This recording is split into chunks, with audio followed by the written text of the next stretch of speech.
DJ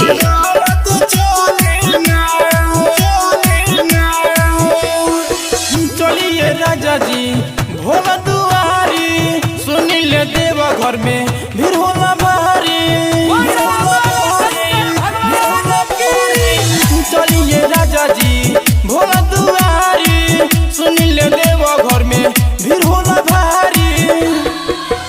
ये तो सावन भर थोड़ दिन गा जाए राजा बोल बम बोले ना कि रहिया में डोलत चली ना ए राजा बोल बम बोले ना कि रहिया में डोलत चली ना डोलत चली ना ए राजा रिकॉर्डिंग स्टूडियो डोलत चली ना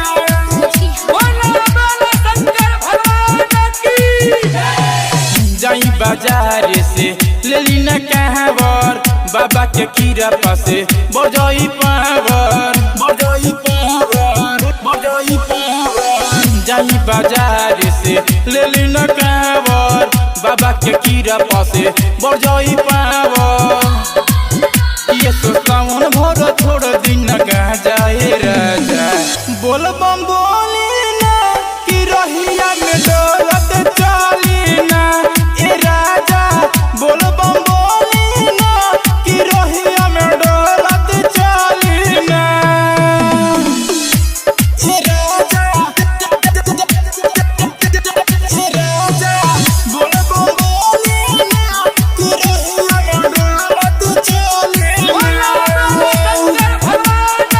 शंकर सरैया से चले कांवरिया भी बड़ी लागल बाटे बलुआ बजरिया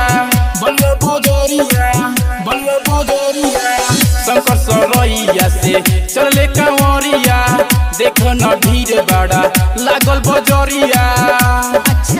राइटर पवन जी के बड़ गोइल पावर की लक्ष्मण बोल बम बोले ना कि रहिया में डोलत चली ना ए राजा बोल बम बोले ना कि रहिया में डोलत चली ना।